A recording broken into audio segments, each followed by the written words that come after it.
Hello there and welcome. Day 308, 365 days towards racial change. My name is Tomlins Nyback. We're here talking about black issues in America, solutions, problems, history, everything, well, not everything, but a whole lot of stuff pertaining to black folk in America, how we navigate some of the pitfalls and obstacles laid out upon us by the power group, essentially white people. But we look here internally as well as some issues that that could be plaguing us, that we could do more on our part uh, to bring about some solutions to some of the issues that assail black people. And today we'll be looking at some of that, a lot of internally, the next 2 or 3 days concerning the tough, challenging topic around integration and how complicated that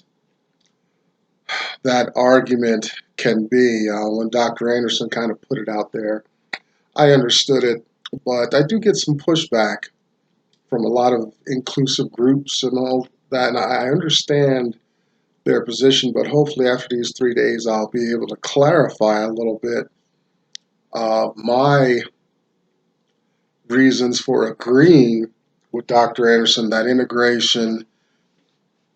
um, integration in its historical sense was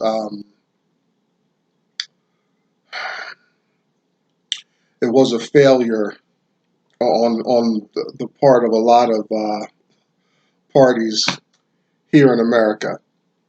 First, I like to address the power group, essentially white folks. This series is not daily as I wanted it to be. School, I went back to school, so I do like to chime in. I kind of like to chime in about current events as best I can. I'm not an expert on them, but we recently saw a lot of the country and the world, because America is such an international focal point because of our power and our influence. You know, if people really understood what goes on inside the borders of America, oh yeah, there's freedom and resources and all that, but it's just not that simple an argument. But the power group just had, right, 2, 3 years of struggle culminating in impeachment. And I remember after the votes, I chimed in on it a lot. I watched a lot of CNN. And I remember the votes, it was real quiet,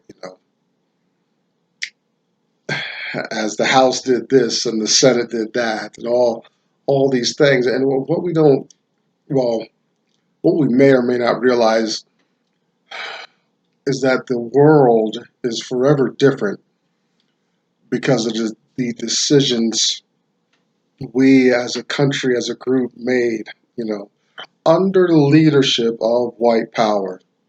Right now, it's a whole new game. It's a whole new politics. It's a whole new way that this country going forward will um, express itself in the world. From time we can't go back to a level of transparency, feeling like we're included in national decisions. We've got a very charismatic figure that um, it, it might be as close as this country has ever come to having a dictatorship in place. All the things that our founding fathers may be rolling over in their graves. I felt, well, I never feel very much connected to politics because I'm a black person and that we've got all that going on. But I think about the way this country was formed and founded. On paper, it boasted and said a lot of had a lot of great stuff. It tried to look at various models around the world back there in the 1700s as we were having our committees and conferences to form our Constitution. And the founding fathers wanted to. My guess is they wanted to have a kind of a government of shared power where the people had a say, but we still had leadership. An ideal government. See, the problem was they worked within their own curse because they didn't provide that for all citizens. Matter of fact, the power group said that if your skin is not a certain color, then you're not even a full human being. You're three-fifths of a human being. You're less than a human being. And, they went forward on that, right? And they've never corrected that, never wanted to, or they're, because the power group is in control and in power, flourishing the land, um, and all that. But we see the nation. I don't know. The nation has I don't know been itching. You remember that movie, A Few Good Men? Jack Nicholson, Tom Cruise going back and forth. You can't handle the truth and stuff like that. But you see power. That's a great illustration because power is itching to strut its stuff, to put away with accountability and transparency. It wants to do what it does when it does it, with no questions asked. It is uh, absolute omnipotence in the space. There's none higher, law unto itself. And when we see that, the nation, you know, we have our founding fathers with their idealism, but I don't know, like the reality is power wants to be unchallenged, um, uh, without the need to uh, create excuses and alibis. Wants to just move as it does, much like a monarch would. So that's where we're at. And see, black folks, are we paying attention? We've got we got plenty of awards. We got a black dude just recently conquered the country music scene. I mean, there's always been black folks in country music, but this is a super hit, right? Are we paying attention in all this entertainment and apparent freedom and all that, right? If you've hung out here with me for any length of time, you know that I feel America's freedom is an extreme illusion. And it's taken me many decades to come to the realization that I'm just as compelled and coerced as my many forefathers before me, from all the way back to leaving Africa. Uh, I don't self-determine as I want. I don't move about as I want to. I'm in a space right now. This is it's February, Black History Month. I'm taking the month off. I kind of some things came around. I had that opportunity, and want to get some more videos out, and you know, the earth is ours, and I hope black people are getting that. We don't want to just keep the status quo going. We want to go forward, elevate, get some land, uh, express ourselves, um, plant ourselves on the earth, and begin to flourish. I was talking to a young man involved in politics the other day. I was telling him about, a friend of mine who had a yard with a nice lawn, but what he explained how he got the lawn was that he had little plugs of grass, and the grass grew and separated out and filled the lawn. That's what black people need to do with land. I think we need land as a big key to black success. It's been tough. Some of our successful communities of the past have been sacked and people murdered and whatnot, overran. I think under this apparent peace, well, we have a shot at finally having some peaceful acquisitions of land so we can rise up and start really competing with some of the other groups in America that do just that. How's your financial life, black folks? Your resources? Are you keeping up with opportunities? Look for opportunities to work less and smarter, but get that living wage together. This society is real quick to have us believe that working our fingers and laboring to the bone is our only option. I've been so long and immersed in so many spaces that are brainwashed that we have to work. You don't hear it. You just don't hear enough about entrepreneurship, business creation, gathering employees, being a leader in that way, right? These are things I'm just getting together in my mind and looking more, I think, realistically. Like, let's be owners of land and businesses. Let's be the kings and queens that we believe we should be in the land. Um, I'm inspired by a man named Dr. Claud Anderson. He informs a lot of this work, and we're going to be in his um, material today pretty heavily. And it's going to center around integration and its pitfalls. I'm not going to be able to say a whole lot positive about it, but that's what we'll talk about. 3 of his works I encourage you to get. One is a Black History Reader, 101 Questions You Never Thought to Ask.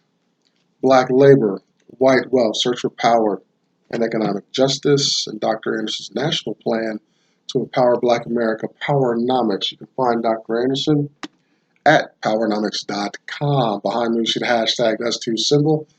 Find black women having their voice, resources, and support there. Check out Black Enough, BLAGGENUF, kind of a black Facebook experience. If you've got a business mind and want some more resources, check out Dr. Boyce Watkins at the Black Business School, theblackbusinessschool.com. And we have a lot of fun. We're finished this book. Maybe we'll do a review later on, but I always want to plug this. This is very important. If you want to get a cross-section overview of slave life in America, Uncle Tom's Cabin, check it out. And there are other plenty of stories. Unfortunately, there's no good story about slave life in America. I don't know of any, and I would burn a book that showed coerced black people as a kind of a good life in America, because that would be totally false, totally false. All right, I want you to keep an image in your mind. If I say I broke my leg and I weigh, I don't know, almost about 280 pounds, and I think I've been hovering around that weight for a couple years now. That's not the biggest man on the block, but 6 something and 280 pounds, and I break my leg. So I'm going to need a lot of help, and nice, benevolent, altruistic people in the community will be like, yeah, we'll give them crutches and we'll open doors and stuff like that. But I tell you what, if you come back a year later, 3 years later, 5 years later, and I'm still hobbling around and people are still opening doors, when I'm able, that's a problem. Integration is like that. Hopefully you'll see how that illustration kicks in. Integration is the community, the black community, crippled, struggling, going through its stuff, being oppressed, shot by police, all these things. And these groups with big hearts, altruism, good intentions, are coming along to support and to help. Yet, for some reason, it has a reverse impact on black people. That's one thing I want to try to stress and illustrate in these next few days. The problem with slavery, of course, but there's different points in history where black people had an opportunity to fully cast off the yoke, but they, by a lot of various means, were tricked into trusting the power group to be fair with them and inclusive with them. And that just did not happen. A lot of blunders. Biggest one, the biggest and best, I think, illustration, even before the 60s integration and all that, we can think about integration of the schools, because right there at the root, the black community's future, right, was there was the violation right there. Senator Kamala Harris would be like, yeah, I'm glad I was bused and integrated and stuff like that. But it was a failure on the part of the black community to do this. And let's look at some just a few facts and see what happened. We're out of a Black History Reader, 101 questions you never thought to ask. Question number 32. How was the 1954 school desegregation lawsuit switched from unequal funding to social integration? What Dr. Anderson says, there were a lot of court battles and things going on up and down the United States, and the black people noticed that the white schools were getting better funding, resources, access, and all that. It was racism, right? And they were very so the tensions grew finally into various court cases, and the battle was for equal funding initially, like the question says. It was initially equal funding. Give us the resources so we can maneuver, be competitive, just as our white counterparts. And we got the culmination 1954, Brown v. Board of Education. It was a culmination of a lot of battles, which actually began in Topeka, Kansas, where some of the initial rumblings and attention to this problem in 1951. The South wanted to maintain a separate but equal mindset, actually. I got some white friends. I got a white friend, and his father was a separatist in that sense. And he was avid about it. Keep the blacks over there and let the whites stay over there. That the separatist idea may have been on to something. That was potentially a blessing, right? We'll get to that.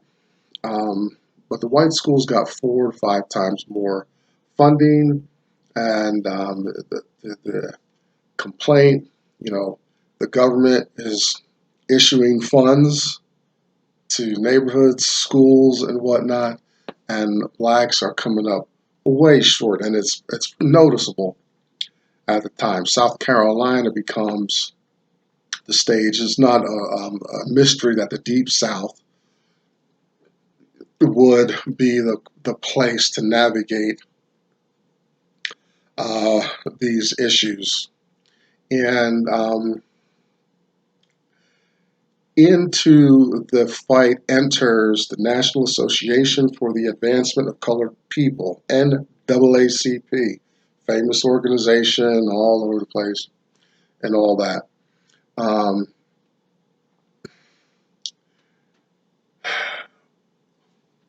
Whites initially wanted to increase funding. They wanted to keep blacks over there out of neighborhoods. Not, didn't want to integrate or anything. And it was the NAAC with its political power, its connections, that massaged the argument just enough so that um, the populace, the masses, that probably got in control of the media, had lobbyists in Washington, D.C. It's a whole approach, right? Where understand how power works and how it, how it's there are many tiers and levels. It's multidimensional, right? It crosses color lines and barriers and all that. But the NAACP supported integration, right? In the end of the integration debacle, I'll call it, it was actually something blacks paid more heavily for. And let's see, this happened on a lot of different levels. Oh, and the easiest first thing is integration went, black people went to white spaces. It wasn't white people getting bussed and forced into black spaces, right? I mean, think about that, the psychology of that. You're in this, you're a black person at home, but your community is not good enough. And I think about the transitional stages too, because black schools, while underfunded and struggling or not, still had infrastructure. Teachers were paid, maintenance. There's buildings, there's land there, right? But with this integration, a lot of that machine, I had to shut it down, right? And teachers weren't readily accepted to teach white kids in white neighborhoods and white schools. Um, Buildings became other things, but that whole educational infrastructure had disappeared.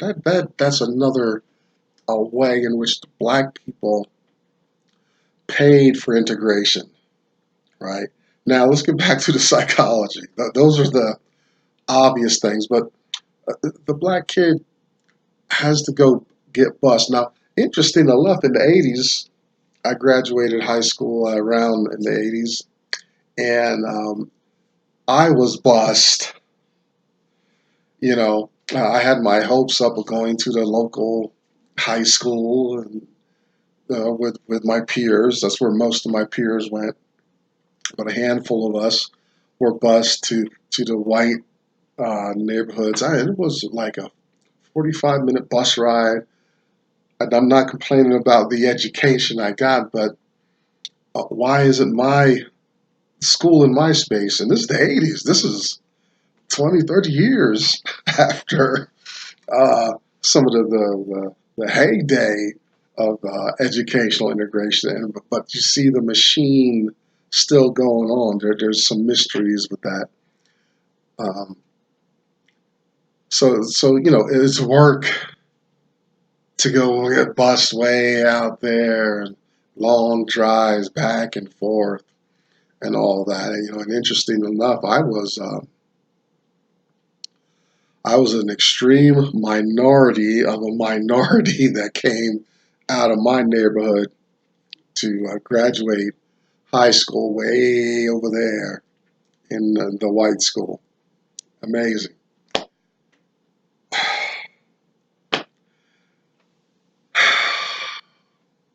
We lost the neighborhoods lost the vertical integration. The schools could have maintained their power. They could have maintained their structure, their influence, right? There could have been group community pride, but we missed out in putting our hat in our hands and saying that the white folks can teach us better. Listen, I'm a philosophy major now at college, and 2 plus 2 in the black neighborhood is the same as 2 plus 2 in the white neighborhood. You know what I mean? You know, yet well, we went through this educational holocaust.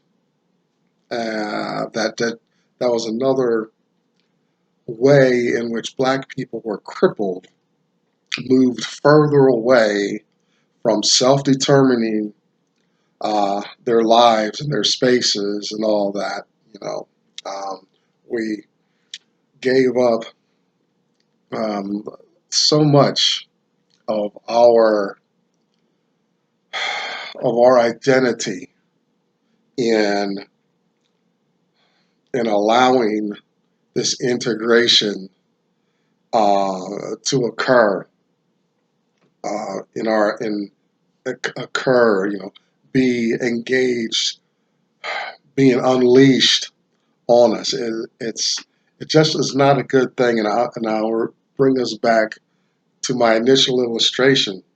Right, black people are already crippled and hurting. They don't need to come out and go somewhere.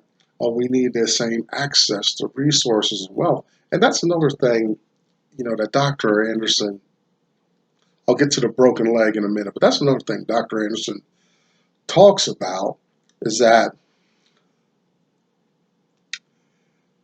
the white folks, not like they got to keep their wealth and resources and probably were even overfunded now that their populations in those spaces were increasing. Black folks, we came out of those neighborhoods to be taught and educated and all that, and but we weren't getting resources. We weren't being reciprocated wealth to make a move like that. Um, where, whereas our white counterparts, they succeeded, they excelled, um, they championed and self-determined their future and planted seeds of pride, respect, you know, um, in their neighborhoods. They were there's conditioning that goes on there, in that white controlled power space, and black folks are humbly coming in to be educated, instructed, and all this. Right there goes your parenting, um, and all kinds of influence and all that. No, there's no adherence except for our big pieces of our the people who have maybe accomplished much. Dr. King, Gandhi, X. things like that. A lot of big flamboyant figures, yeah, to give some lip service to, but as far as a lifestyle, it has disappeared. It's been extracted in this integration move where black people are compelled to go into white spaces of power. And I ask you, like I said before, if I break my leg, yeah, I'm going to need some help. Thank you, right?